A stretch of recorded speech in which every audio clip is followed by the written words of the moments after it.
صلاح الدین ایوبی، مسلمانوں پہ ظلم ہوا، فلسطین میں آگ لگی اور پورے فلسطین کی گلیاں خون سے بھر گئیں۔ ایک دن کے اندر 70,000 مسلمان قتل ہوا۔ گھوڑوں سے سڑکوں پہ چلا نہیں جاتا تھا، گھوڑے پھسلتے تھے، اتنا خون تھا، اور کچی سڑکیں تھی، اتنا خون تھا۔ پہلے کچی زمین نے خون پیا، پھر خون اس سے باہر آیا، پھر بھی اتنا 70,000 آدمی قتل ہوا۔ صلاح الدین ایوبی کون تھے؟ میرے غوث اعظم جیلانی کے مدرسے کے طالب علم تھے۔ جامعہ نظامیہ مدرسہ، یہ مدرسے ہیں جنہوں نے دین کے مجاہد پیدا کیے، مدارس ہیں جنہوں نے دین کے مجاہد پیدا کر کے پوری دنیا کے اندر پھیلائے ہیں۔ مدارس کے اندر دہشت گردی آئی، میں اختلاف نہیں کرتا، لیکن ابھی بھی مدرسے ہیں جن مدرسوں سے رسول اللہ کے دین کا سچا درس دیا جاتا ہے، امن پیار اور محبت کی فضا کو عام کیا جاتا ہے وہ مدارس، اور انشاءاللہ قیامت کی صبح تک وہ مدرسے قائم رہیں گے۔ صلاح الدین ایوبی مدرسے کے طالب علم ہے، مدرسے کا، لیکن مدرسہ اس کا تھا جو ساتھ درویش بھی تھا۔ صلاح الدین ایوبی اکیلا اپنے دوستوں سے کہنے لگا مسلمانوں کی مدد چند سالوں میں نکلو مدد کریں۔ انہوں نے کہا تیرے نکلنے سے کیا ہوگا؟ کہنے لگا میں نے نہیں نکلنا، میرے اللہ نے میری مدد کرنی ہے، میرے اللہ نے میری اٹھ باندھ کمر، کیا ڈرتا ہے پھر دیکھ خدا کیا کرتا ہے، اور میں مجھے نکلنے دے، اللہ میری مدد کرے گا۔ تھوڑا تھوڑا کر کے فوج جمع کی، کوشش کی۔ چند سالوں کے بعد اسی جگہ جہاں مسلمانوں کا خون بہا تھا، اللہ نے اسلام کا جھنڈا پھر سے بلند کر دیا۔ صلاح الدین ایوبی فاتح بن کے مسجد اقصیٰ کے دروازے پہ کھڑا ہے۔ چند سال گزرے، عیسائیوں کا اپنا وہ ظلم ابھی یاد ہے، اور عیسائی سارے لیڈر کہتے ہیں تیاری کر لو، اب ہمارے بچے کاٹے جائیں گے، عورتیں بیوہ ہوں گی، گردنیں کٹیں گی، اب دیکھنا جتنا خون ہم نے بہایا تھا مسلمان اس سے دگنا بہائیں گے۔ صلاح الدین ایوبی گھوڑے پہ کھڑے ہیں اور پوچھتے ہیں او عیسائیوں بتاؤ تمہارے ساتھ کیا کروں؟ گردنیں جھک گئیں، جواب کوئی بھی نہیں۔ کہا تم نے 70,000 مسلمان ایک دن میں مارا تھا، بولو تمہارے ساتھ کیا کروں؟ تم نے ایک دن میں مسلمان یوں کاٹے جیسے گاجر مولی کاٹی جاتی ہے، بولو کیا کروں؟ عیسائی کہنے لگے ہمیں اپنے ظلم یاد ہے، تشدد یاد ہے، بربریت یاد ہے، تو بہتر جانتا ہے تو نے کیا کرنا ہے۔ صلاح الدین ایوبی گھوڑے پہ فاتح کھڑا ہے، آنکھوں میں آنسو آئے، تڑپ کے رویا، کہنے لگا میں تمہارے ساتھ وہی سلوک کروں گا جو میرے مصطفیٰ نے قریش مکہ کے ساتھ فرمایا تھا، لا تصریب علیکم، جاؤ تم پر کوئی زیادتی، جاؤ تم آزاد ہو۔ اس نے کہا تو کر کیا رہا ہے؟ کہنے لگا میں کیا کروں، میں اس محمد کا ماننے والا ہوں جس نے معاف کرنا سکھایا ہے صلی اللہ علیہ وسلم، میرے پیروں میں زنجیر ہے رسول اللہ کی غلامی کی، جاؤ تم آزاد ہو۔ اس نے کہا تم آزاد ہو، لوگوں نے کلمہ پڑھنا شروع کر دیا، اشہد ان لا الہ الا اللہ واشہد ان محمدً عبدہ۔ سارے قبیلے کے کچھ نہ کچھ لوگ مسلمان، ایک قبیلہ رہ گیا مسلمان نہیں ہوتا۔ صلاح الدین ایوبی اپنے خیمے میں بیٹھے ہیں تو ایک بی بی آ گئی، اس قبیلے کا کوئی شخص مسلمان نہیں ہوتا۔ بی بی آئی، آگے کہنے لگی میرے 4 بیٹے جنگ میں کھو گئے، چھوٹے چھوٹے بچے جنگ میں کھو گئے، مل نہیں رہے، فوجیوں کو حکم دے مجھے میرے بچے تلاش کر کے دیں۔ صلاح الدین ایوبی نے جھٹ پٹ سر پہ امامہ باندھا، نیزہ پکڑا، سینے بند باندھا، اپنے جبے کو سمیٹا اور باہر کہنے لگی تو کدھر جا رہا ہے؟ کہنے لگا میں خود تیرے بچے تلاش کر کے دوں گا۔ صلاح الدین چند سپاہی ساتھ گلی گلی نکلے، گلی گلی فجر کے نکلے، اثر ہو گئی، تھک گئے، 2 نمازیں صحرا میں پڑھی، جنگل کے اندر پہنچے تو ایک کونے میں 4 بچے ایک جگہ ڈرے اور سہمے ہوئے بیٹھے ملے۔ صلاح الدین ایوبی اٹھا کے لائے، ماں کو کہنے لگے تیرے بچے ہیں، نکلا اس لیے تھا کہ میرے نبی نے فرمایا بچے جدا ہوں تو ماں کو درد بڑا ہوتا ہے، اور میرے رسول نے فرمایا تھا جب جنگ کرنے جاؤ تو کھیت برباد نہ کرنا، فصلیں تباہ نہ کرنا، بچوں کو ماں سے جدا نہ کرنا۔ فرمایا میں سوچ رہا تھا تیرے بچے کہیں میری وجہ سے جدا ہو گئے تو مصطفیٰ کو جواب کیا دینا؟ فرمایا تیرے بچے ڈھونڈ کے لایا ہوں۔ بچے ماں کے پاس آنے لگے تو ماں نے بڑے بیٹے کے منہ پہ تھپڑ مارا، کہتا اماں کیا ہوا؟ کہنے لگے تو نے سنا نہیں کہ دشمن کے بچوں کی اتنی حفاظت کرتا ہے، میرے پاس نہ جا، اس کے قدموں میں بیٹھ جا، جس نبی کے غلام اتنے سچے ہیں وہ نبی کتنا سچا ہوگا۔ جس نبی کے نوکر اتنے کھڑے ہیں وہ نبی کتنا کھڑا ہوگا؟ جا کے کلمہ پڑھ لے۔ مسلمانوں کی نا ایک تعداد لڑتے لڑتے دور چلے گئی، تاتاریوں نے قید کر لیا۔ 4 مسلمان تھے، تبلیغ کرنے گئے، جنگ کرنے گئے، جہاد کرتے کرتے کافروں سے لڑتے تاتاری قوم میں چلے گئے، وہاں قید کر لیے گئے تو سزائے موت کا حکم ہوا۔ 4 بزرگ تھے، سزائے موت کا حکم ہوا تو تاتاری بادشاہ جو تھا وہ بڑا خلاف تھا، بڑا سخت مخالف تھا مسلمانوں کے۔ اس نے کہا کہ ان کو جب پھانسی دینا نا مسلمانوں کو تو میرے سامنے دینا۔ اب 4 عالم ہیں، 4 صوفی ہیں، سفید داڑیاں، سر پہ امامے۔ پھانسی کا وقت آیا تو جو پھانسی گھاٹ ہے وہ ایک ہے، چاروں کو اکٹھے پھانسی نہیں ہو سکتی۔ ایک کو کہا کہ ایک ایک کر کے ان کو پھانسی دو۔ جب پھانسی کا وقت آیا نا تو جو سب سے پیچھے صوفی تھے وہ دوڑ کے آگے آئے، کہنے لگے بادشاہ پہلی باری میری لگا پہلی۔ اب بادشاہ نے کہا ٹھیک ہے اسے لٹکا دو۔ وہ قریب آئے تو دوسرے دوڑ آئے، کہنے لگے نہیں پہلی باری میں نے زیادہ کافر قتل کیے، میرا بڑا جرم ہے، مجھے پہلے سزا دو۔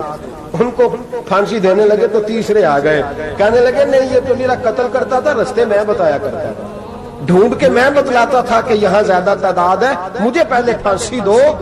تیسرے کے ساتھ بات ہو رہی تھی تو چوتھا دوڑا آیا، کہنے لگا یہ رستے بتاتا تھا، یہ تبلیغ کرتا تھا، یہ سارا کچھ کرتا تھا، لیکن کہا یہ کہتے تھے چلو واپس چلتے ہیں، میں جانے نہیں دیتا تھا، میں کہتا تھا اور کافر مارنے اور علاقے فتح کرنے، میرا جرم بڑا ہے، مجھے پہلے پھانسی دو۔ بادشاہ کہنے لگا مجھے 35 سال ہو گئے حکومت کرتے، بڑی دنیا کو پھانسی دی ہے، لوگ تو ایک دوسرے کو دھکے دیتے ہیں کہ پہلے تو جا، اور تم کیسی قوم ہو کہ ایک دوسرے پہ قربان ہو رہے ہو؟ کہنے لگا تم ایک باپ کی اولاد ہو، جاگ رہے آپ لوگ؟ تاتاری بادشاہ، کافر بادشاہ، اسلام کی مخالفت کر دو، ایک باپ کی اولاد ہو کا نہیں، ایک قبیلے کے رہنے والے ہو کا نہیں، ایک ملک کے رہنے والے ہو نہیں۔ اس نے کہا رشتہ کیا ہے تمہارا، رشتہ کیا ہے؟ تو بول کے کہنے لگے خدا ایک ہے، نبی ایک ہے، خدا ایک ہے اور نبی منفرد ایک ہے، اس قوم کی نقصان بھی ایک ہی، سب کا نبی، اللہ بھی، قرآن بھی ایک۔ کیا ہی اچھا تھا ہوتے اگر مسلمان بھی ایک، یوں تو سید بھی ہو، مرزا بھی ہو، افغان بھی ہو، تم سبھی کچھ ہو، بتاؤ کہ مسلمان بھی ہو۔ فرمایا ہمارا اللہ ایک ہے، نبی ایک ہے، تو کہا پھر ایک دوسرے پہ جان کیوں دیتے ہو؟ فرمایا ہمارے نبی نے ہمیں بھائی بھائی بنا دیا ہے، بھائی کا دل نہیں کرتا اس کی آنکھوں کے سامنے بھائی چلا جائے، ہمارا دل نہیں کرتا پہلے مجھے دے۔ بادشاہ کہنے لگا تمہارا جذبہ مجھے متاثر کر گیا، جاؤ میں تم چاروں کو آزاد کرتا ہوں، تمہیں آزاد کرتا ہوں۔ میرے دوستو یہ رنگ تھا، دیکھیں نا، یہ اس دھرتی نے نظام دیکھا ہے نا، اس فلک نے پہلی بار دیکھا، اس زمین نے پہلی بار، اور میرے حضرت صاحب فرمایا کرتے تھے زمین تڑپ کے روئی، اس نے پہلی دفعہ دیکھا۔ احد کا میدان ہے، 3 صحابہ تپتی ہوئی زمین پہ زخموں سے چور چور پڑے ہیں۔ حضرت انس بن نضر رضی اللہ تعالیٰ عنہ پانی کا پیالہ لے کے پہنچے، ایک زخمی سے کہا تجھے پانی پلانا ہے، تو کہنے لگا میرے زخم تھوڑے ہیں، وہ جو ساتھ پڑا ہے اس کے زخم گہرے ہیں، پہلے اسے پانی پلا دے، جا اسے دے دے۔ اس کے پاس پہنچے تو وہ کہنے لگا وہ مجھ سے پہلے گرا تھا، اس کا زخم زیادہ گہرا ہے، اسے پانی پلا۔ تیسرے کے پاس گئے تو کہنے لگا چوتھا تڑپ زیادہ رہا ہے، اس کی عمر زیادہ ہے، میں تو جوان ہوں برداشت کر لوں، بڑھاپے کی وجہ سے نڈھال ہو گیا، پہلے اسے پانی پلا۔ چوتھا کہنے لگا 5ویں کے پاس جا، 5واں کہنے لگا 6 کے پاس جا۔ حضرت انس بن نضر کہتے میں رو پڑا، میں نے کہا محمد کے غلاموں، رسول نے تمہیں کیسا جذبہ دے دیا ہے، زبانیں پیاس سے باہر ہے لیکن تمہاری اخوت مرتے دم تک قائم ہے۔ کہتے میں 7ویں کے پاس گیا تو کہنے لگا اگر 6 قربانی دے سکتے ہیں تو مجھے خود غرض نہ سمجھ، میں نے نہیں پانی پینا، جا پہلے کے پاس لے جا۔ کہتے میں پہلے کے پاس آیا تو روح پرواز کر گئی، دوسرے کے پاس آیا تو روح پرواز کر گئی، میں 7ویں تک آیا تو انتقال کر گئے۔ کہتے ہیں پانی کا پیالہ میں نے اٹھایا اور میں نے زمین پہ رکھا تو میں نے کہا پانی کھوا رہنا، محمد کے غلام مر تو جاتے ہیں پر ایک دوسرے کا خیال بڑا رکھا کرتے ہیں، کھوا رہنا یہ مر جایا کرتے لیکن ایک دوسرے کا درد۔ میرے دوستو لٹا ہوا برما، روتے ہوئے مسلمان، سسکیاں اور آہیں لیتی ہوئی مائیں پوچھتی ہیں اے خاصا اے خاصان رسول، وقت دعا ہے، امت پہ تیری آ کے عجب وقت پڑا ہے، وہ دین جو بڑی شان سے نکلا تھا وطن سے، پردیس میں وہ دین آج غریب الغربا ہے۔ فریاد ہے اے کشتی امت کے نگہباں، بیڑا یہ تباہی کے قریب آن لگا ہے۔ اور کیا خوبصورت جملے کہے تھے کہ نبی پاک صلی اللہ علیہ وسلم نے، حضور نے فرمایا تھا میرا مومن ایک جان کی طرح ہوتا ہے، ایک جان کی طرح ہوتا ہے، ایک کو تکلیف ہو جسم کے ایک حصے کو، سارا حصہ پریشان ہوتا ہے۔ فرمایا یہ ایک مکان کی طرح ہے، ایک اینٹ دوسری اینٹ کو مضبوط کرتی ہے۔ فرمایا یہ مضبوط لوگ ہیں، یہ مضبوط لوگ۔ حضرت عمر فاروق کا زمانہ ہے، ایک آدمی نے سیری بھیج دی ایک گھر میں بطور تحفہ، قحط کا زمانہ تھا، گوشت ملتا نہیں تھا، جانور، ایک آدمی نے سیری بھیج دی ایک آدمی کے گھر میں۔ اس نے کیا کیا؟ اس نے اپنی بیوی سے کہا ہماری تو خیر ہے، ساتھ والا پڑوسی زیادہ غریب ہے، ادھر نہ بھیج دے، یہاں گندم امیر شہر کی ہوتی رہی خراب، اور بچی کسی فقیر کی فاقوں سے مر گئی۔ کہا ساتھ والے پڑوسی کے گھر سے میں کئی دنوں سے بھوک کی آوازیں، وہاں بھیج دے۔ اس کے گھر گئی تو اس کی بیوی شوہر کو مشورہ دیتی ہے، کہتی ہے میرے بچے تو دلیر ہے، ساتھ والے کے چھوٹے ہیں، وہ گزارا نہیں، ادھر نہ بھیج دے۔ ادھر گئی۔ ایک روایت ہے 7 گھر، ایک روایت ہے 21 گھر۔ 21 گھروں میں گھومتی ہوئی وہ سری پھر پہلے کے گھر میں آ گئی، اور پہلا صحابی کہنے لگا صرف تو نے ہی محمد کا کلمہ نہیں پڑھا، باقی 20 نے بھی پڑھا ہوا ہے، صرف تو نے ہی رسول اللہ سے یہ درس نہیں لیا، باقیوں نے بھی لیا ہے، اور صرف تیرے اندر ہی جذبہ اظہار نہیں، تو ہی صرف مسلمانوں سے پیار نہیں کرتی، سارے ہی پیار کرتے ہیں۔ وہ سری پھر آ گئی، اب کیا کرنا ہے؟ اب کیا کرنا ہے؟ تو امام نبوی نے لکھا ہے، وہ کہنے لگی کرنا کیا ہے، پکاؤں گی میں اور کھائیں گے 21 گھر، پھر بھی اکیلے نہیں کھائیں گے، پکاؤں گی میں اور کھائیں گے 21 گھروں کے مطابق شوربہ پکا، اور پھر برتن میں ڈال کے وہ بی بی ایک کے گھر کا دروازہ کھٹکھٹاتی ہے، کہتی ہے مصطفیٰ کے غلاموں نکلو باہر اور کھاؤ، اس لیے کہ جس نبی نے مجھے پیار کا حکم دیا اسی نے تمہیں بھی پیار کرنا سکھایا ہے، یہ رنگ چشم فلک نے سکھایا ہے۔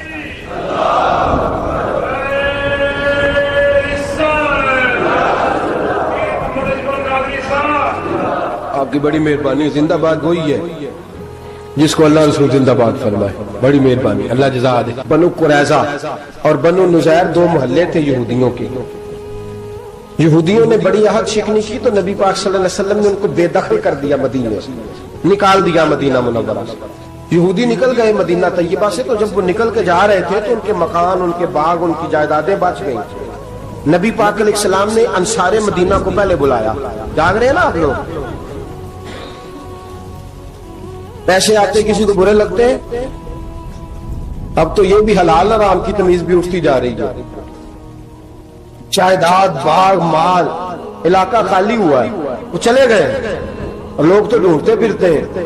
اللہ خیر فرمائے، شاملہ ہر جگہ ملتی نہیں اب شہروں میں، وہ کس کس نے نام کرا لیا، کدھر گئی ہے کوئی خبر ہی نہیں، خالی جگہ پڑی ہے۔ میرے نبی پاک علیہ السلام نے پہلے انصار مدینہ کو بلایا، حضور نے فرمایا انصاریوں بہت بڑی جائیدادیں یہودیوں کی، بنو نذیر اور بنو قریظہ محلے خالی ہو گئے، میرا دل کرتا ہے وہ تمہیں دے دوں، اس لیے کہ تم نے اپنے مہاجر بھائیوں کے ساتھ بڑا تعاون کیا، جائیدادیں تم نے دے دی ہیں، مکانات دے دیے ہیں، بڑا کچھ تم نے دیا ہے، میرا دل کرتا ہے وہ تمہارے نام کر دوں۔ تو انصار مدینہ کیا کہنے لگے یا رسول اللہ دے تو ہم نے دیا ہے، پر وہ بیچارے جھجکتے ہی رہتے ہیں، وہ جھجکتے ہی رہتے ہیں، کھول کے ہماری چیزیں استعمال نہیں کرتے، تو حضور ہم تو پہلے ہی انصار ہیں، ہمارے پاس بڑا کچھ ہے، آپ مہربانی فرمائیں وہ سارا کچھ مہاجروں کو دے دے، مہاجرین کو ہمیں نہیں چاہیے۔ اب چلے گئے بات کر کے، میرے حبیب پاک نے مہاجروں کو بلا لیا، فرمایا بنو نذیر اور بنو قریظہ قبیلے کی جائیدادیں آئی ہیں، تمہارے پاس بظاہر جو چیزیں ہیں بھی وہ بھی انصار مدینہ کی ہیں، تو میرا یہ خیال ہے کہ وہ سارا کچھ تمہیں دے دیا جائے۔ ابو بکر صدیق رضی اللہ تعالیٰ عنہ کہنے لگے یا رسول اللہ صلی اللہ علیہ وسلم ہمارے انصار بھائیوں نے ہمارے لیے دل تک کھول دیے ہیں، حضور انہوں نے ہر چیز بانٹ کے ہمارے سامنے رکھ دی ہے، ہم اتنے خرد غرض ہیں کہ سارا کچھ لپیٹ جائیں۔ کہ حضور ہمارے پاس جو مکان ہے وہ ہے، ہم کاروبار کر رہے ہیں، تجارتیں کر رہے ہیں، مزدوریاں کر رہے ہیں، ہم انشاءاللہ اور بنا دیں گے، آپ یہ ہماری طرف سے ہمارے انصار بھائیوں کو گفٹ کر دیں۔ آپ انہیں دے دیں. میرے حبیب کی آنکھوں میں آنسو آ گئے. میرے نبی پاک علیہ السلام رو پڑے. یا رسول اللہ آپ کیوں روتے ہیں؟ فرمایا تمہارا یہ بھائی چارہ قائم رہا تو اللہ اسلام کو بڑی قوتیں عطا فرمائے گا. اللہ طاقتیں دے گا اسلام کو اگر تمہارا یہ رنگ قائم رہا, یہ انداز. میرے غلاموں تمہارے یہ طور طریقے, ایک بھائی کہتا ہے دوسرے کو, دوسرا کہتا ہے تیسرے کو. عرض یہ کرنے جا رہا تھا کہ رسول کریم صلی اللہ علیہ وسلم نے یہ پیغام دیا امت کو. فرمایا دیکھیں نا کتنے بڑے لفظ ہیں. یہ نہیں فرمایا دوزخ میں جائے گا, یہ نہیں فرمایا کہ اسے جہنم کی سزا ملے گی. میرے نبی نے فرمایا میں اسے مومن مانتا ہی نہیں, میں اسے مسلمان اپنا مانتا ہی نہیں. حضور کسے؟ فرمایا جو پیٹ بھر کے کھاتا ہے اور اس کا ہمسایہ بھوکا سو جاتا ہے. میں مومن ہی نہیں مانتا. سزا تو تب ملے گی نا کہ جب میں کسی سزا کا اعلان کروں. میں مانتا ہی نہیں, وہ میرا ہے ہی نہیں. خود پیٹ بھر کے کھا رہا ہے, ہمسایہ اس کا بھوکا. میں نہیں مانتا انما المؤمنون اخوہ, مومن بھائی بھائی, میں مانتا ہی نہیں اسے. اور میرے حبیب پاک اتنے بڑے لفظ حدیث میں اور کہیں نہیں ملیں گے آپ کو, اتنے بڑے جملے کہیں نہیں ملیں گے. میرے نبی پاک نے فرمایا اللہ کہے گا قیامت کے دن. کون؟ اتنے بڑے لفظ حدیثوں میں ملتے نہیں جتنے یہ ہیں. حضور نے فرمایا رب فرمائے گا بندے سے کہ میں تیرے پڑوس میں بھوکا تھا, تو نے مجھے روٹی کیوں نہیں کھلائی؟ کون کہہ رہا ہے؟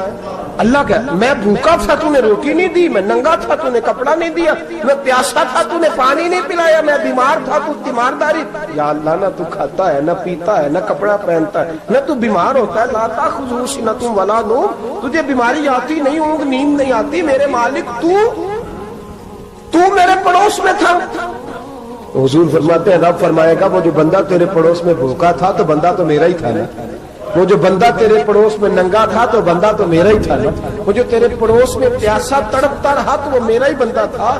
تو دوائی لینے جائے تو بڑے اسپتال میں اور اس بیچارے کو 20 روپے پرچی کے بھی میسر نہ آئے تو میرا ہی بندہ تھا. میرے دوست خیال کر اور یاد رکھ, یہ جو ہمسائے ممالک میں ظلم ہوتے ہیں, زیادتیاں ہوتی ہیں. ہمارے گھر کا پنکھا اچھا چلتا ہے, ہم جلوس اس وقت نکالتے ہیں جب ہماری لائٹ بند ہوتی ہے. ہم جلوس اس وقت نکالتے ہیں جب ہمارا ایسا جو ہمیں تنگ کرتا ہے. ہم اس وقت درد محسوس کرتے ہیں جب ہمارے گھر تک آگ آ جاتی ہے.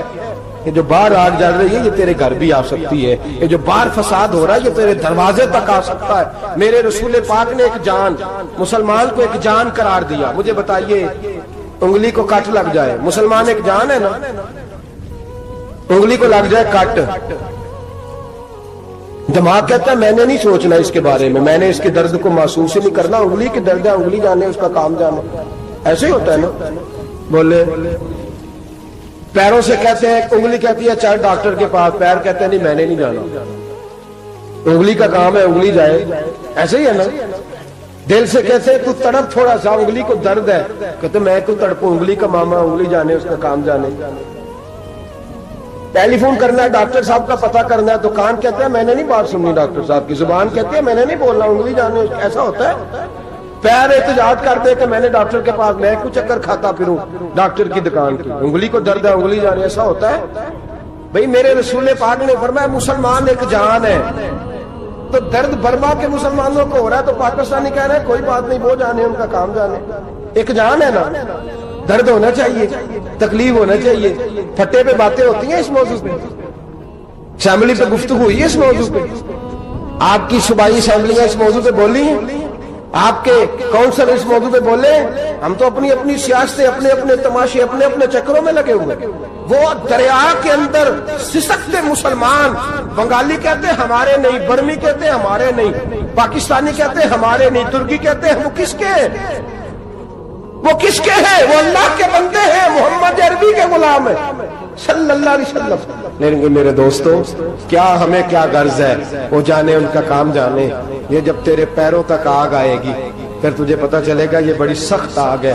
آج جس کافر نے برما پر عرصہ دراز تنگ کیا ہے, مسلمان تھوڑے تھوڑے مفاد لینے کی خاطر نا, بنو عباس اور بنو امیہ کی جنگ چل رہی تھی. بنو عباس جو تھے وہ غالب آ گئے, بنو امیہ جو تھے ان کی حکومت ختم ہو گئی.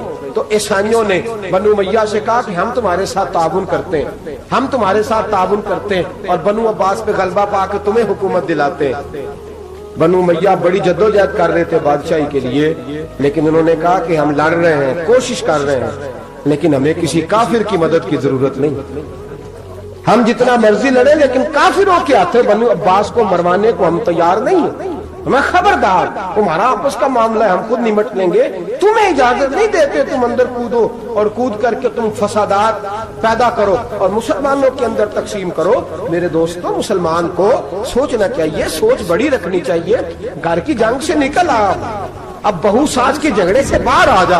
اب محلے کی سیاست چھوڑ کے باہر کا سوچ. اب اسلام کو تیری حاجت ہے. اب پوری دنیا جب مسلمان کو دیکھے نا، فیس بک یوز ہوتی ہے، اس پہ نوجوان جب اسلام کی بات کرنے لگے گا، اس پر جب بڑا اسلام کی بات کرنے لگے گا، پوری دنیا میں پیغام جائے گا کہ مسلمان اب جاگنے لگا ہے، مسلم خابیدہ بیدار ہونے لگا ہے. اب اس کی آنکھیں کھلنے لگی ہیں. اب یہ اپنے مذہب کی بات کرتا ہے. اب یہ اپنے ملک سے، صوبے سے، برادری سے نکل کر بولتا ہے. اب یہ کہتا ہے کہ بازو تیرا توحید کی قوت سے قوی ہے، اسلام تیرا دیش ہے، تو مصطفی ہے. اب یہ بڑی سوچ رکھتا ہے. اب یہ عالمی بات کرتا ہے. میرے دوستو، ہمارا تو حال یہ ہے. امام اعظم ابو حنیفہ کا فتویٰ ہے، آپ فرماتے ہیں جو مولوی عالمی حالات سے باخبر نہ ہو وہ جمعے کی تقریر نہ کرے، وہ مسلمانوں کی رہنمائی نہیں کر سکتا. عالمی حالات سے جو خبردار نہ ہو. تو جس کو چھٹی ہو جائے، تو نے ختم نہیں پڑھا، دوڑ جا مسجد سے. تو ختم نہیں پڑھتا ہمارے، تجھے پتہ ہی نہیں دکان رہتا ہے، بھاگ جا. وہ عالمی حالات پہ بات کرے گا، کیونکہ بیچارے کو تو پتہ ہے میری سویرے چھٹی ہو جانی. سیاست کا لفظ چھیڑا نہیں تو میں گیا نہیں. یاد رکھے، وہ جو بیداری ہے، وہ جو اعلیٰ ظرفی ہے، وہ جو بڑی سوچ ہے، وہ جو ملت کی سوچ، وہ جو قومیت کی سوچ ہے، وہ جو آگے بڑھنے کا زاویہ ہے، وہ تو اندر. اقبال کہتے ہیں گلا تو گھونٹ دیا اہل مدرسہ نے تیرا، گلا تو گھونٹ دیا اہل مدرسہ نے تیرا. تجھے تو مدرسے والوں نے پلیٹ پکڑا دیا ہے کہ جا سویرے لنگر کٹھا کر کے لا اور دوپہر کو روٹیاں مانگ کے لا اور دیکھ آج مرا کون ہے، ختم کس کا پڑھنا ہے. تو گلا تو گھونٹ دیا اہل مدرسہ نے تیرا. اب کہاں سے آئے گی صدا لا الہ الا اللہ. تو گھونٹ دیا تیرا گلا، تو کیسے بڑی بات کرے گا؟ بڑی بات کے لیے بڑی سوچ چاہیے، بڑی تگودو چاہیے، بڑی کوشش چاہیے، بڑا حوصلہ چاہیے. مسلمان چھوٹی چھوٹی لڑائی میں، چھوٹی چھوٹی جنگ میں، ایک دکاندار دوسرے دکاندار سے لڑ رہا ہے، گلی والا دوسری گلی والی سے لڑ رہا ہے، محلے والا محلوں پہ اعتراض. ایک شہر میں رہنے والے میں نے دوسرے محلے پہ اعتراض کرتے دیکھے. یقین کریں، ایک شہر میں رہنے والے، علاقے میں بسنے والے کہتے ہیں بھائی توبہ ہے، اس محلے تو اللہ ہی بچائے. لا حول ولا قوت. وہ جو تقسیم در تقسیم کی سوچ ہے، اس نے چھوٹے چھوٹے ٹکڑوں میں مسلمانوں کو بانٹ دیا ہے. چھوٹی چھوٹی تقسیم ہے، چھوٹا چھوٹا ہمارا مزاج ہے، چھوٹی سوچ ہے. بڑی سوچ کی بات سنیے. صلاح الدین ایوبی، جاگ رہے ہیں نا آپ لوگ؟ تو آخنا حضرت صاحب ایڈی وڈی گل چھیڑ چھڑی ہے، یہ مطلب ہی کون نہیں. کنے برما جانا ہے تو کنے مدد کرنی ہے. میں تو بھائی فریضہ سر انجام دے رہا ہوں. میرے نبی نے فرمایا برائی کو یا ہاتھ سے بدل، ہاتھ سے نہیں بدل سکتا تو زبان سے تو بولنا. تو میں معذور ہوں، کمزور آدمی ہوں، ہاتھ سے بدلنے کی طاقت نہیں رکھتا، تو دوسرے درجے پہ تو مجھے عمل کرنے دو نا. اثر کرے نہ کرے سن تو لے میری فریاد، نہیں ہے داد کا طالب یہ بندہ آزاد. رونے تو دو، تڑپنے تو دو، آہیں تو بہانے دو، سسکیاں تو لینے دو، مار کھائیے تو تڑپنے تو دو. وہ قرآن پاک برما میں پابندی لگی ہے تو میں یہاں سوچنے لگا ہوں کہ وہاں تو پابندی لگی ہے، یہاں پہلے ہی لوگ کوئی نہیں پڑھتی. معاذ اللہ تعالیٰ حالات دن پہ دن مسلمانوں کے لیے ایک ایک کر کے. افغانستان میں جو آگ لگی تھی، پھر وہ عراق میں بھی لگی، پھر وہ لیبیا میں بھی لگی، پھر وہ مصر میں بھی لگی، پھر وہ یمن میں بھی لگی. سعودی عرب میں دھماکے ہوئے، میرا دل تڑپا ہے، مجھے پریشانی ہوئی. میں بچے 5 تھے، میں بڑا ڈسٹرب ہوا. میں نے کہا یار یہ ہمارا سب کا اجماعی عقیدت کا مرکز ہے. ہم کم از کم 1000 اختلاف کے باوجود کہا کرتے تھے کہ عرب میں امن ہے یار، وہاں سکون ہے، وہاں دکانیں کھلی چھوڑ کے لوگ چلے جاتے ہیں. وہاں بھی فساد ہونے لگا، وہاں بھی آگ بڑھ گئی ہے. لیکن ہم صرف چھوٹی چھوٹی کر کے جب آگ بجھانے کی کوشش کریں گے، اس وقت آگ نہیں بجھے گی. جب ہر آدمی اپنے پیالے میں پانی لے کے آئے گا، ہر شخص اپنے گھر کی نل چلائے گا، ہر شخص نلکا چلائے گا اور پانی نکال کے یہ آگ بجھائے گا، تب یہ آگ بجھے گی. ہر آدمی کو کردار، سوچ بڑی کرے، نظریہ بڑا کرے، ملت کی بات کرے، مسلمان ہو کے سوچے، مسلمان ہو کے سوچے. خدا را نکلے یہ گھر کے جھگڑوں سے، تھوڑی دیر کے لیے اپنے آپ کو بڑا کرے. بڑی سوچ آپ بنائیں. جب دوستیاں لگائیں، یارانے لگائیں، کہ چھوٹے موٹے حساب سے بچیں. بابا بلے شاہ صاحب فرماتے کورے ورک کتاب نہیں ہوندے، ਕੋਰੇ ਵਰਗ ਕਿਤਾਬ ਨਹੀਂ ਹੁੰਦੇ, ਪੱਥਰ ਦਿਲ ਗੁਲਾਬ ਨਹੀਂ ਹੁੰਦੇ। ਉਹ ਬੁੱਲਿਆ ਯਾਰੀ ਸੋਚ ਕੇ ਲਾਈ, ਯਾਰਾਂ ਨਾਲ ਹਿਸਾਬ ਨਹੀਂ ਹੁੰਦੇ। پھر ذرا نکلے اس حساب کتاب سے باہر، بلیا یاری سوچ کے لائیں، یارہ نال صاحب نہیں ہوندے۔ پھر ذرا بڑا ذہن کرے، چھوڑے اپنے صاحب یبصرون علی انفسہم وَلَنَبْلُوَنَّکُمْ بِشَیْءٍ مِنَ الْخَوْفِ وَالْجُوعِ وَنَقْصٍ مِنَ الْأَمْوَالِ وَالْأَنفُسِ وَالثَّمَرَاتِ۔ پھر حساب کتاب سے نکلے، پھر امام علی مقام کی طرح یہ سوچ بنائے کہ حسین کے بچے چلے جائیں تو کوئی حرج نہیں، امت پر آنچ نہیں آنی چاہیے۔ ایک امام علی مقام، کل تک امام میدان میں کھڑے تھے تو اکیلے تھے، لیکن آج پوری دنیا کہتی ہے حسین ہمارا ہے، حسین ہمارا ہے۔ آج نظریہ امام علی مقام زندہ ہے، تو اکیلا ہے تو کھڑا ہو، یہ نہ کہا کر چھوٹی سی مسجد ہے، ایک کونا کا کھڑکاوا، مولانا تقریر کر رہے ہیں تو کیا بنے گا؟ ایک آواز کہیں سے گونجا کرتی ہے، پھر اس میں تاثیر میرا اللہ پیدا فرما دیا کرتا ہے، پھر اس کے اندر قوت میرا رب پیدا فرما دیا کرتا ہے، پھر اللہ اس میں تاثیر پیدا کر کے چار دانگ عالم میں پھیلا دیا کرتا ہے۔ جب آپ نماز پڑھ رہے ہوتے ہیں، جب آپ کا مصلی آباد ہوتا ہے، صلاح الدین ایوبی ایک بزرگ سے ملاقات ہو گئی، بیت المقدس پر قبضہ تھا عیسائیوں کا، تو صلاح الدین بڑے پریشان تھے۔ وہ بابا جی کہنے لگے پتر کیا ہوا؟ کہنے لگے حضور پتہ چلا ہے دشمن کے 2 بحری بیڑے اسلحہ لے کے آ رہے ہیں، مسلمان پہلے ہی کمزور ہیں، اور اب اگر 2 بحری بیڑے اور آ گئے تو حضور مسئلہ بن جائے گا۔ تو میں پریشان ہوں کہ کس طرح یہ کم مسئلے والی ہماری فوج ہے کیسے مقابلہ کرے گی؟ تو بابا جی کہنے لگے پتر اس طرح کرنا، آج رات تو بھی دعا کرنا اور میں بھی کروں گا، تو بھی دعا کرنا، آپ ناراض نہ ہونا، ہم تو پیروں والے ہیں، ہم تو پیروں کے نوکر غلام ہیں، ہمارا تو گزارا ہی نہیں، ہمیں تو ملتا ہے سارا کچھ وہاں سے۔ پر میرا سوال یہ ہے کہ تعویذ لینے جاتے ہو، نفل کیوں نہیں پڑھتے؟ رات اللہ اللہ کیوں نہیں کرتے؟ یہ بھی تو ہمارے بزرگوں کا ہی طریقہ ہے، انہوں نے تو ہمیں سکھایا ہے۔ صلاح الدین ایوبی سے بزرگوں نے کہا کہ رات آج نا اللہ اللہ کرنا، تو میں تیرے لیے دعا کروں گا، تو بھی دعا کرنا۔ تو بندہ جب دکھی ہوتا ہے تو سجدہ کرتا ہے، تو پھر ہی تو مصلی بھیگ جاتا ہے، پھر ہی تو مزہ آتا ہے۔ سکھی بندہ تو کعبے جا کے نہیں روتا، دکھی تھے، تکلیف تھی، تو سر رکھا سجدے میں تو تڑپ گئے۔ اور وہ بابا جی کہتے ہیں میں مسجد آیا تو صلاح الدین چیخے مار کے رو رہا تھا اور کہہ رہا تھا مالک میں کوئی اپنی شان کے لیے تو نہیں نہ لڑ رہا، اللہ کو میں کوئی قبضوں کے لیے تو نہیں لڑ رہا، مالک تیرے لیے لڑ رہا ہوں، مجھے بے آبرو نہ کرنا، میری مدد فرمانا۔ کہتے ہیں میں آیا تھا کہ مسجد میں دعا کروں گا، پر صلاح الدین ایوبی کو روتے دیکھا تو میں لوٹ گیا۔ تو سویرے صلاح الدین ملے تو بڑے خوش تھے، میں نے کہا پتر کیا ہوا؟ کہنے لگے حضور وہ بحری بیڑے 2 آ رہے تھے نا اسلحہ لے کے، دونوں ڈوب گئے پانی میں ڈوب گئے۔ تو بابا جی کہنے لگے صلاح الدین وہ پانی میں نہیں ڈوبے، وہ تیرے آنسوؤں میں ڈوب گئے، وہ غرق ہو گئے، وہ جو تو نے مصلی بات کیا تو وہ تیرے آنسوؤں میں ڈوب گئے، وہ غرق ہو گئے، وہ تباہ اتنے قیمتی تھے تیرے آنسو کے بہا لے گئے دشمن کے بحری بیڑوں کو۔ میرے بھائی ٹھیک ہو گیا جی، میرے عزیز سمجھ لیں اس بات کو ہمیشہ کے لیے، اور اس پر غور کر لیں اچھے طریقے سے کہ میرے رسول کریم سید عالم صلی اللہ علیہ وسلم نے نا ہماری توجہ دلائی، حضور نے ہمیں بتلایا، ہمارا ذوق بڑھایا عبادت کی طرف۔ ایک صحابی تھے حضرت ابو فاطمہ رضی اللہ تعالیٰ عنہ، یہ ترمذی شریف کی حدیث ہے۔ نبی پاک علیہ السلام نے فرمایا ابو فاطمہ قیامت کے دن مجھ سے جلدی ملنا چاہتے ہو کہ دیر کے ساتھ؟ تو کہنے لگے حضور کون ہوگا جو دیر سے ملنا چاہے، ہم نے تو جان دے دی وعدہ دیدار پر۔ اعلیٰ حضرت فرماتے ہیں جان دے دی وعدہ اور نقد اپنا دام ہو ہی جائے گا۔ مجھے لگتا ہے کہ یہ سودا نقد و نقد ہو جانا ہے، چونکہ ہم نے جان دے دی وعدہ دیدار پر۔ آپ نے وعدہ کیا تھا کہ مریں گے تو پھر زیارت ہوگی، تو مر گئے ہم زیارت کی خاطر۔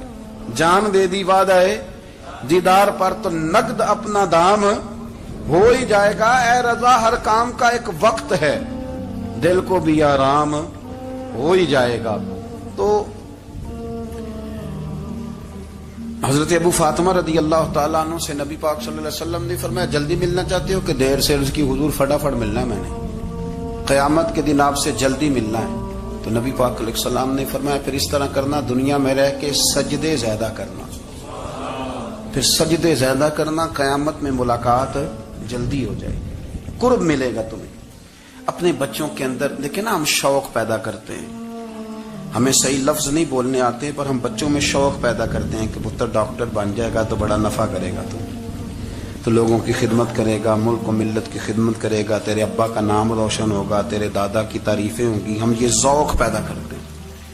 ہم اپنے نوجوانوں کے اندر یہ فکر پیدا کرتے ہیں، انہیں ہم سمجھاتے ہیں کہ میاں جب تم پڑھو گے، محنت کرو گے تو فلاں آدمی کی طرح تمہارا نام ہوگا.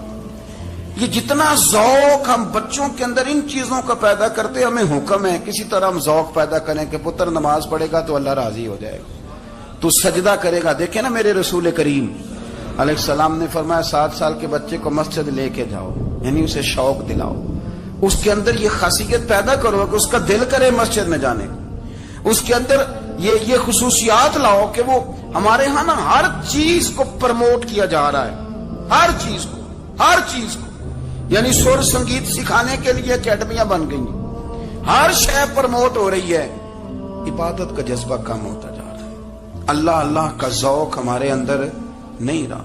اور اتنا مشکل ہم نے اپنے لیے بنا لیا ہے کہ وہ بندہ جو بڑی زبردست مذہبی گفتگو کر رہا تھا اور تگڑی بات کر رہا تھا، کیا بات ہے، لیکن نماز کے بارے میں کمزوری دکھا جاتا ہے، نوافل کے بارے میں وہ چپکے سے نکل جاتا ہے. امام احمد بن حنبل رحمۃ اللہ تعالی علیہ، مسند امام احمد بن حنبل 14 جلدوں میں ہے مارکیٹ میں، اور مجھے تو خیر پسند ہی پڑی ہے، میں نے تو کئی دفعہ پڑھی ہے. اور کیا بات ہے امام احمد بن حنبل، کیسے تگڑے قسم کے محدث تھے اور اللہ نے کتنا انہیں اعزاز عطا فرمایا ہوا. یہ کوڑے بھی کھاتے تھے دین کی خاطر، سارا کرتا لہو سے بھر بھی جایا کرتا تھا. بڑا اعزاز والا شخص تھے، بڑے اعزاز والے. حدیثیں جمع کرنا، حدیثیں لکھنا، حدیث پڑھانا، سارا دن رہتے تھے. کہہ سکتے تھے کہ میں کر تو رہا ہوں کام، اور حدیث بھی موجود ہے کہ عالم عابد سے افضل ہوتا ہے، پر اس کے باوجود امام احمد بن حنبل رحمۃ اللہ علیہ 300 نفل فرض نمازوں کے علاوہ پڑھا کرتے تھے. 300 نوافل روز پڑھا کرتے تھے. ان کے بیٹے نے کہا ابا جی مکان خریدنا ہے تو جگہ کہاں کر کے لوں، بہت ساری آبادیاں. تو فرمایا پتر وہاں لینا جہاں مسجد قریب ہو. میرے رسول کریم سید عالم صلی اللہ علیہ وسلم اتنا پسند کرتے مسجد کو، اتنا پسند کرتے نماز کو کہ رسول کریم صلی اللہ علیہ وسلم تہجد کی نماز بھی پڑھتے، پھر حضور فجر کی نماز بھی پڑھتے. نبی پاک وتر کو الگ کر کے پڑھتے، عشاء کے ساتھ نہیں پڑھتے. یہ تو ہم اس لیے اجازت دی ہمارے بزرگوں نے کہ بعد میں اٹھے گا کون علیحدہ وتر پڑھنے کے لیے، عشاء کے ساتھ پڑھ لے. وتر پڑھتے، تہجد پڑھتے، فجر پڑھتے، اشراق پڑھتے، چاند پڑھتے، پھر مغرب کی نماز کے بعد 6 رکعت اوابین پڑھتے، پھر رات کو صلاۃ اللیل پڑھتے. سیدہ عائشہ صدیقہ کہتی ہیں زمانہ سو جاتا اور میرے رسول مصلی بچھا کے کھڑے ہو جاتے. او یار کھیتی باڑی کر کے نہیں، محنت مزدوری کر کے نہیں. جناب عائشہ کہتی ہیں میں یہ بھی دیکھتی کہ حضور ایک آیت شروع کرتے تو ساری رات اسی کو پڑھتے، اور میری نظر جاتی تو قدم مبارک پہ ورم آ جاتا. یار نماز پڑھ کے اتنی مشقت کر کے، اتنی جد و جہد کر کے ورم آ گیا. یا رسول اللہ اتنی محنت کیوں کرتے ہو؟ فرمایا افلا اکون عبدا شکورا، کیا میں اپنے رب کا شکر گزار بندہ نہ بنوں؟ صحابہ کا ذوق عبادتوں کا، ریاضتوں کا، تلاوتوں کا، طبیعت ہے ان کی. وہ ایک دوسرے کو، حضرت مولا علی شیر خدا کرم اللہ تعالی وجہہ الکریم کے زمانے میں روم کے بادشاہ نے کہا یار یہ مسلمانوں کا پتہ تو کرو، یہ آخر کیوں اتنے زیادہ مجاہد ہیں. اس زمانے میں جاسوس بھیجنے کا مزاج تھا. اب تو جاسوس پکڑا جاتا ہے، اب تو جاسوس، اور جاسوسی کا شوق ویسے آج بھی ہے. عرض کروں تھوڑی سی بات اس عنوان سے. پتہ کیا ہمارا مسئلہ ہے؟ ہم جہاں جاتے ہیں نا وہاں تھوڑی خوشبو سونگنے کی کوشش کرتے ہیں. وہ کیا ہے تو یہ کیا ہے تو ادھر کیا ہے تو تھوڑا سا ادھر کیا ہے. میرے رسول پاک پڑھیے درود شریف، سارے پڑھیے ذرا زور سے صلی اللہ تعالی. نبی پاک علیہ السلام نے فرمایا جاسوسی نہ کرنا ورنہ تم بندوں کو خراب کر دو. اور فرمایا اس طرح نہ ہو کہ تم کسی کے اب کھول نہ نکلو تو تمہارے پہلے کھول جائیں. یہ جو ذوق ہے نا یہ ختم کریں، چھوڑیں. مطلب آپ کس چکر میں پڑے ہوئے ہیں؟ اتنی زیادہ توجہ کرنے کی کیا ضرورت ہے؟ کام سے کام رکھیں، اس میں بندہ تھوڑا سا نا آسان رہتا ہے. یہ جو بہت زیادہ ٹٹولنے والے لوگ ہوتے ہیں نا وہ بےچارے پھر عمر ٹٹولتے ہی گزار دیتے ہیں. اس لیے کہ مزاج ہی بہت پکا ہے، بوری کا منہ کھول کے اندر تک ہاتھ ڈالنا، تو پھر کئی دفعہ سامنے سے بچھو بھی لڑ جاتا، خرابی ہوتی۔ تو جاسوسی کی جاتی تھی، اس نے بھی جاسوس بھیجے، کیونکہ قبیلوں کے لوگ تھے، کچھ مسلم کچھ کافر، پہچانے نہیں جاتے تھے لوگ، تو کچھ لوگ اس نے بھیجے، انہوں نے آ کے نا تحقیق کی، ریسرچ کری کہ آخر ماجرا کیا ہے۔ تو واپس جا کے انہوں نے رپورٹ دی نا روم کے بادشاہ کو، اس رپورٹ کا ایک جملہ بڑا شاندار ہے، وہ کہنے لگا بادشاہ ہمیں مسلمانوں کی کوئی سمجھ نہیں آئی،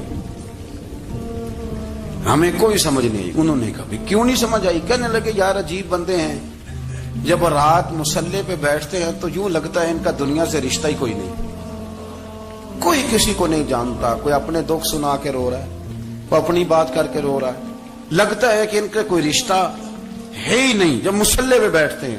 اور فرمایا جب سویرے یہ جہاد کرنے نکلتے ہیں تو لگتا ہے ان سے زیادہ دلیر ہی کوئی نہیں۔ حالانکہ جو مسلحوں پہ رونے دھونے کے لوگ ہوتے ہیں وہ کئی دفعہ جہاد میں کام نہیں کرتے، لیکن عجیب لوگ ہیں کہ رات کے راہب ہیں، دن کے مجاہد ہیں، کوئی سمجھ نہیں آتی۔ میرے عزیز، ان لوگوں نے مسلح آباد کر کے رکھا، تلاوتیں ان کا ذوق رہی، منظر روز پڑھنا، اسباق پڑھنا، وظائف پڑھنا، یہ ان کا ذوق رہا۔ اعلیٰ حضرت بریلوی رحمت اللہ نے 1000 کتاب لکھی ہے، لیکن الوظیفۃ الکریمہ کے نام سے جو وہ صبح و شام وظائف پڑھتے تھے وہ الگ انہوں نے ان کو بیان کیا، پابندی کے ساتھ اپنی اللہ اللہ کرتے۔ شیخ شہاب الدین سہروردی رحمت اللہ علیہ، اس پر ایک بندے نے اعتراض کیا، اس نے کہا جی آپ کس قسم کے صوفی ہیں، مرید بیٹھے ہیں اور آپ وہاں نفل پڑھ رہے ہیں؟ یہ بھی بڑا مسئلہ ہوتا ہے نا، جو بندہ ملنے آتا ہے وہ اپنے ٹائم کے حساب سے آتا ہے، اور پھر اس کا یہ بھی خیال ہوتا ہے کہ پیر صاحب جو ہیں وہ چونکہ درویش ہیں تو نہ انہیں روٹی کھانی چاہیے نہ سونا چاہیے، چونکہ وہ درویش ہیں، اور ہم چونکہ درویشوں کے ماننے والے ہیں، لہذا ہمارا یہ طریقہ ہونا چاہیے کہ جیسے ہم کہیں درویش ویسے ہی کر جائے۔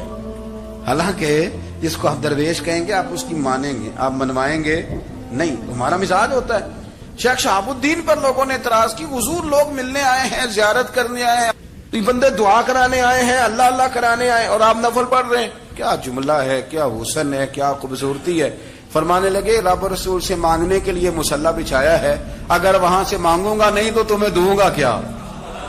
پہلے مجھے کچھ لے تو لینے دو، اگر میرے پلے کچھ ہے ہوگی تو آگے دوں گا نا، تو میں مانگنے گیا تھا کہ یا اللہ دے، تیرے بندے لینے آئے دے، تو میں کچھ لوں گا تو آگے دوں گا نا۔